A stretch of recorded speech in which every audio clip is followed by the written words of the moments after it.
welcome to all our viewers. You're watching Navigating Through Uncertainty with me, Devina Khanna.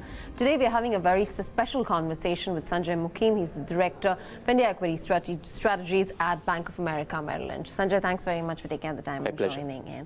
So it's important now we're at the start of a new year. So, looking forward, what is it that you anticipate for Indian equities? Well, we are concerned that equities might have downside, at least in the first half of the calendar. We think volatility of equities will remain high. We've had exceptionally low periods of volatility supported by central bank liquidity injections all over the world. That is over. And unless banks blink and start or stop withdrawing liquidity from the world markets, this volatility is going to remain high. Our concern on valuations of Indian equities remains. The expensive stocks continue to get relatively more expensive, even though they're not delivering better growth relative to the rest. And that is an environment that is unsustainable, especially now because growth globally is derating. So India, despite a bad year, or a relatively bad year last year, continues to stand out as a market with high expectations and high multiples. And therefore, we are concerned that there might be some way down and some correction due in the market in the near term.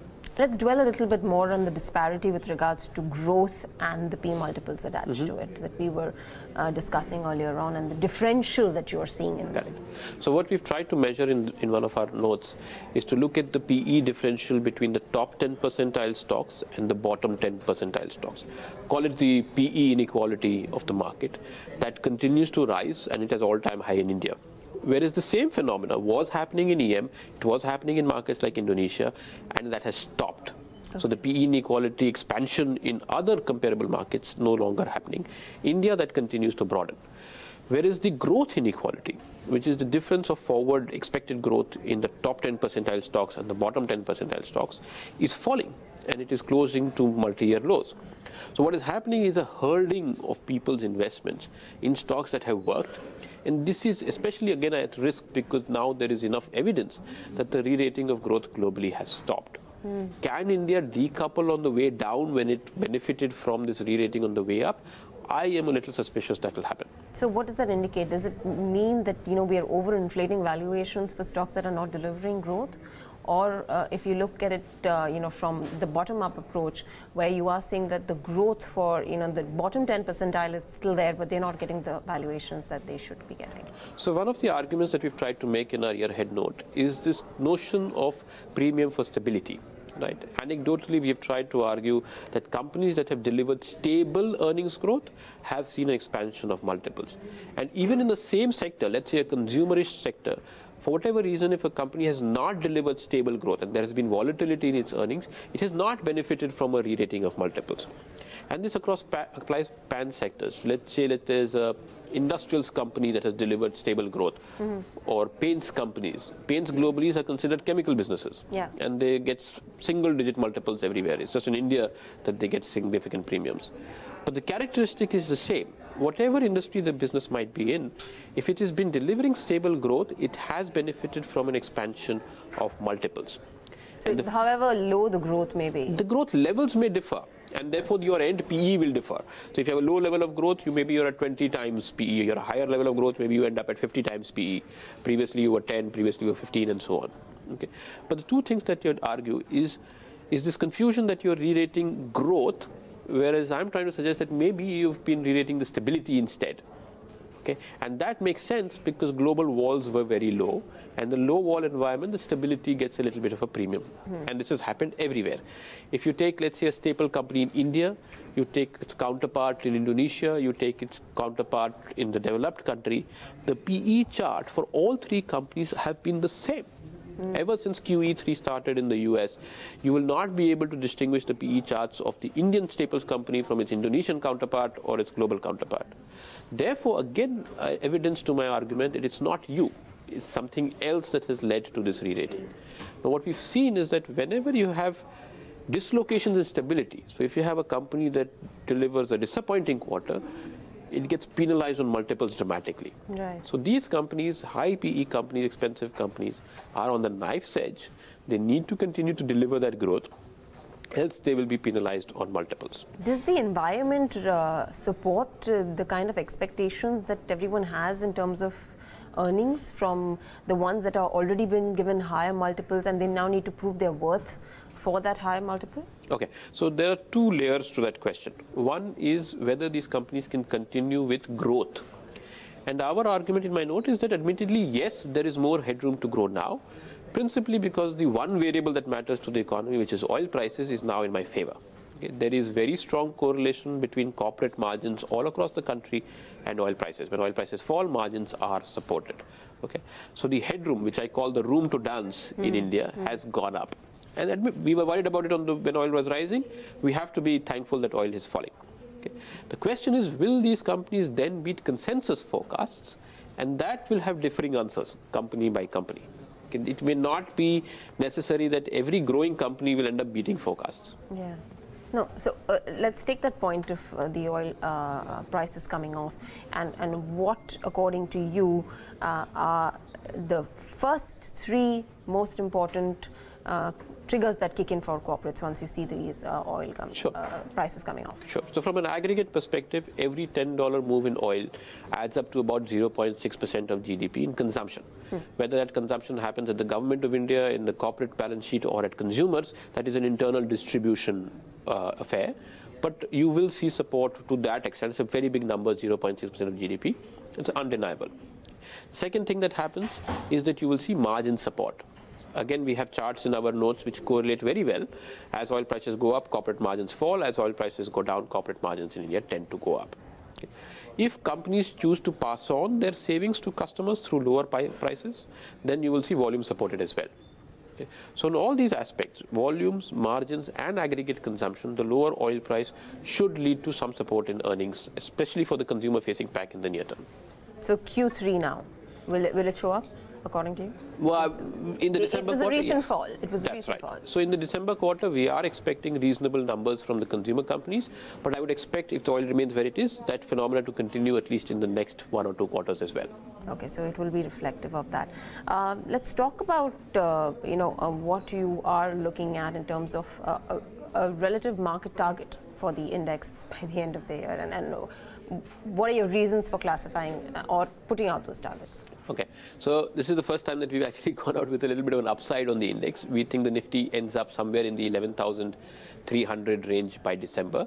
This is, of course, caveated by our argument that there are no meaningful earnings downgrades this year, which unfortunately may not be the case.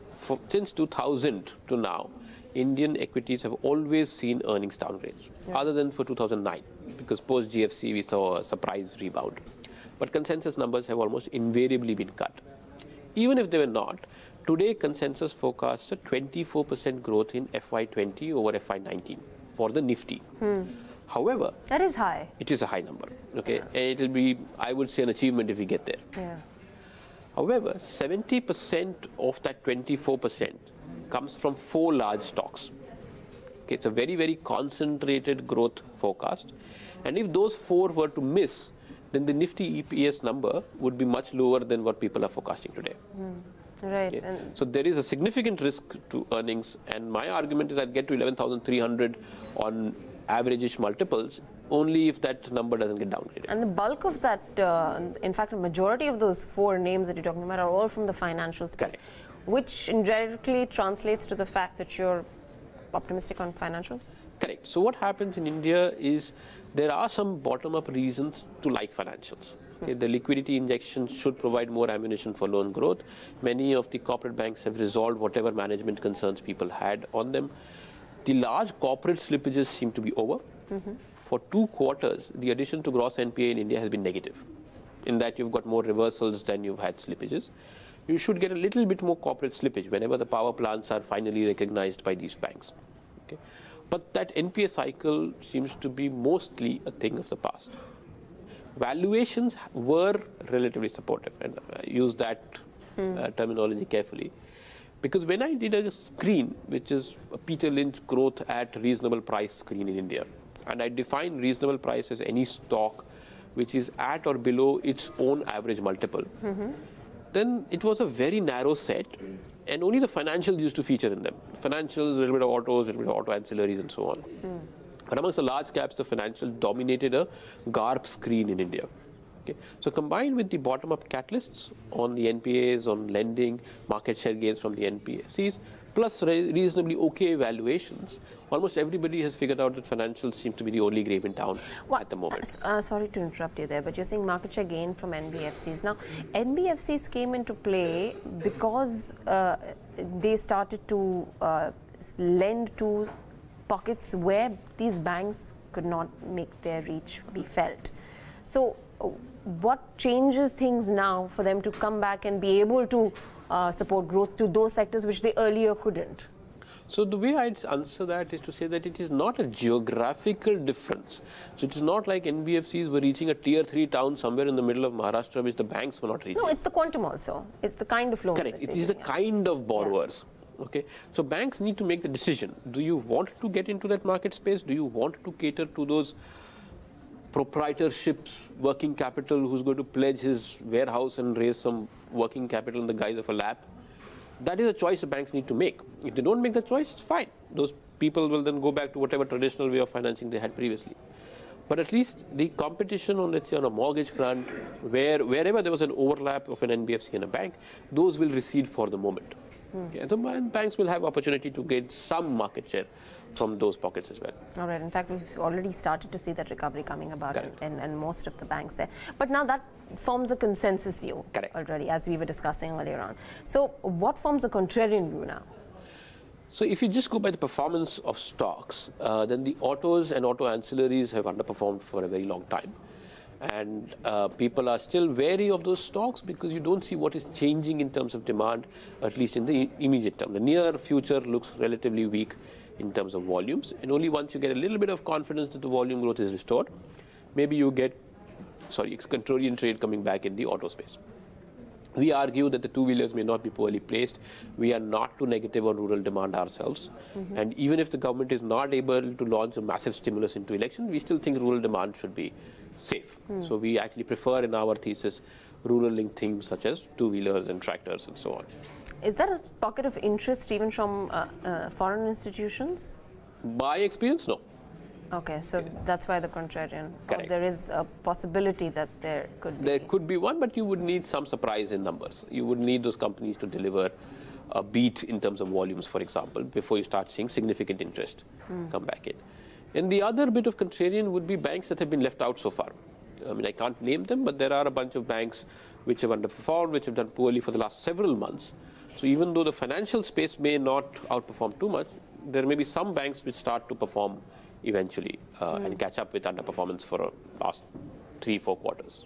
Would you see foreign institutional investors still being more cautious on India? Because, you know, while we were talking about it, investment opportunities, even sector-wise, and let's just pick up auto, and the point that we were discussing earlier on is that why pay so heavily for Indian auto companies when you get probably similar growth names in other countries and other emerging markets where the return probability could be slightly higher? Correct.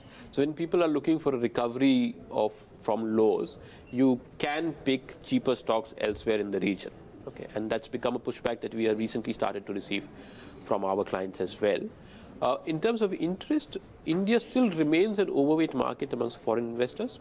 We do a very detailed math at Merrill Lynch where we look at the individual holdings of a very large set of funds and compare it to its own benchmark. So this is not a dumb guesstimate exercise, it's a very, very detailed analysis. And we think that the overweight position still stays, but it has been coming off gradually over the last several years. Okay. Recently, there is some evidence that of buying coming back in India and in China, though our sense it is mostly passive buying. Yeah, but you know, probably you would agree that the interest would have been more when global liquidity was at peak, you know, and that time there were no restraints, central banks were easing on liquidity, so the risk appetite was higher, so money coming into even growth at any cost. Correct. For stocks in India was there. So people put in money at any cost, even though you had faltering of growth for a period of time, that wasn't of concern because there was liquidity. Correct. Now that the liquidity has moved out of the equation, the caution that has come in and the risk of mode that you have, you need to see deliverables before that money comes in. Sure. I'll make 2 points. If you take a really long-term view of equities, let's say from the 1970s, value almost inevitably beats growth. On a total return basis, MSCI value has outperformed MSCI growth hands down. Okay. It is only in 2 extended periods, one when the Asian bubble was formed in the late 90s and post GFC, has growth actually outperformed value for a noticeable period of years. Why post GFC? Goes back to your point on liquidity, because what we saw was a re-rating of growth multiples, okay, and that has stopped. And since August or September last year, value has started to outperform growth simply by not falling as much as growth is falling globally. Right? Now in India, the hindrance we have is that there isn't a very convincing value basket.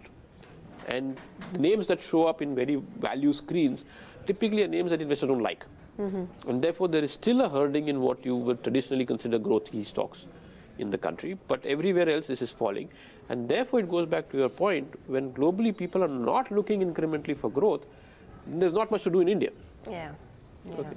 So you come here for the long-term promise. We've said ourselves that India is a land of compounders.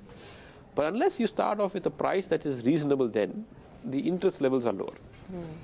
But your conversations, with several FIIs, have they changed their stance on India? I mean, India, any which ways in the emerging market basket, is not an isolated investment. It comes as a whole. Yes. So the allocation may not be that great specific to India, but has it been gaining prominence? So you're right. India rarely decouples from the emerging market direction. In fact, from the 90s to now, the only one period of decoupling where EM was flat and India went up was 2013-14 around the election. Okay. What is happening now is a lot of people, rightly or wrongly, are again focused on the election coming in now.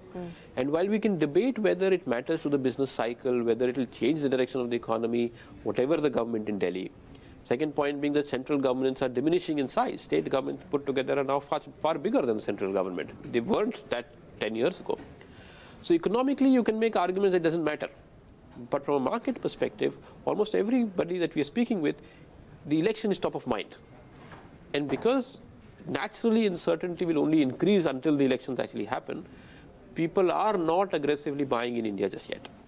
But did it surprise you to see the reaction of the markets? I mean, we've actually had pretty shocking development of news, and the market has been pretty calm and composed, and in fact it's turned optimistic. Even post the day of the state elections and the 5 state election results, you saw the markets move up. Correct. And end in the green post BJP losing all the three states in the heartland states. You had the RBI governor stepping down. I mean, and these are big events, and they tend to have a toll on market sentiment. But it looks like we've taken it in our stride. Correct. In fact, I wrote a note saying that if on that Monday I had told you that the RBI governor would resign on Tuesday and the BJP would lose 3 states, you would have aggressively shorted the market, and you would have lost all your money. Right? It's strange. These things happen. But again, I sound like a broken record repeating the same thing. A lot of it depends on what's happening outside the country. Take demonetization. Right? You had demonetization November 2016, and then you saw a very big rally in Indian equities after that. But the day the India market inflected, 26th of December 2016, was the day the global market inflected. Okay, did India bounce because Indian investors took a view that demonetization is not going to have such an impact on Indian equities? The answer is no. It was a global rally which lasted all through 2017. So again, which is what the charter is now, that it is going to be what happens globally that is of prime importance. So, yes, so what happens is India can outperform or underperform a rally or a correction. Okay, but the direction of the market is almost invariably be where EM is going. Okay. Like I said, only once since the early 90s has India decoupled. So decoupling is very rare. Yes, you can outperform and underperform every now and then. So then what exactly is the view on what happens? Because right now, I mean, it's all over the place with regards to even global cues coming in. You've got economic growth concerns, you've got concerns of what the Fed is likely to do, though there has been some amount of clarity with regards to, the slowing of the pace of interest rate hikes from the Fed. But the data points coming out there are not all that supportive. So how would you, put all that into one picture and project it from an equity standpoint for India? Sure. So I'll split that answer into two parts, growth and liquidity, right? Growth, or at least the concerns on growth, seem to be valid. Data points do seem to be slipping across the world, whether it is in Asia, whether it is in developed countries. Are they slipping enough for central bankers to relent? We don't know that answer yet. Yeah? So in conversation, obviously, the Fed has dialed it back a little bit, but is it enough for them to say that we're going to take a rate cuts or pause completely on rate hikes? We'll see. Now that means that if, let's say, the US and developed country growth is lower and emerging country growth is more stable, right, as it should be structurally, then EM currencies will do well. Because on a medium-term basis, currencies work on growth differentials. Yeah. Okay, so DM growth being slow is actually good for emerging markets from a dollar perspective. And the strong dollar has been a big issue for EM equity assets for a 7-8 year period. However, the global liquidity pie keeps shrinking because the central banks, the Big Four and PBOC are actively in total reducing the size of their balance sheets. So what may happen in the end is that for emerging markets and therefore for India, you may have a shrinking liquidity pie, but you may have a slightly bigger share of it. Yeah. Okay. Yeah. Is that a net positive? Is that net neutral or negative? It's very difficult to decipher at the moment. Okay. But broadly, data points being bad will remain bad for the market until bad becomes good. So, and what I mean by that is for several years, bad data points were good for us because it meant the central banks would continue to pump in money. Yeah. And that inflates asset prices, which is good for equities. So right now, bad is bad. And we're all hoping that bad becomes good because the Fed changes its balance sheet stance. Let's talk about, what are the, while we've spoken about most of the aspects, the biggest risk that you are seeing for, I wouldn't say, a big pullout, but a significant impact that could be on the negative side for Indian equities, a bigger risk there. Money hasn't been coming in, but we've actually seen it being fairly okay. I mean, there's not, mutual fund investments have been tapering off, but there has still positive. Yeah, it's still positive. Correct. So the good news is there isn't much in India to destroy the business cycle. Yes, the elections will happen, it will cause noise, it will create a lot of excitement for all of us.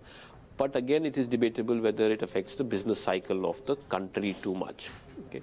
And we are actually positive on India's business cycle. Very simply, there has been very little capex since 2010. Demand continues to rise. Utilizations in India are already improving. They will continue to improve. Okay. And this is agnostic to whichever government I think is in Delhi. You will see tighter utilizations in a 2-3 year period, which will drive profit, will drive margins. We just have to wait for it to happen. And aside from the elections, there's not much delta, not too many catalysts that I can see happening in India. Therefore, you have to go back to what's happening externally. Okay. Again, India benefited from the lower cost of capital. Our equities were re-rating even when our bond yields were going up. So it was not domestic liquidity, it was not domestic cost of capital that mattered. It was what was happening externally, and that is now reversing. So if you see a big risk-off moment, we saw the big Christmas crash in the US.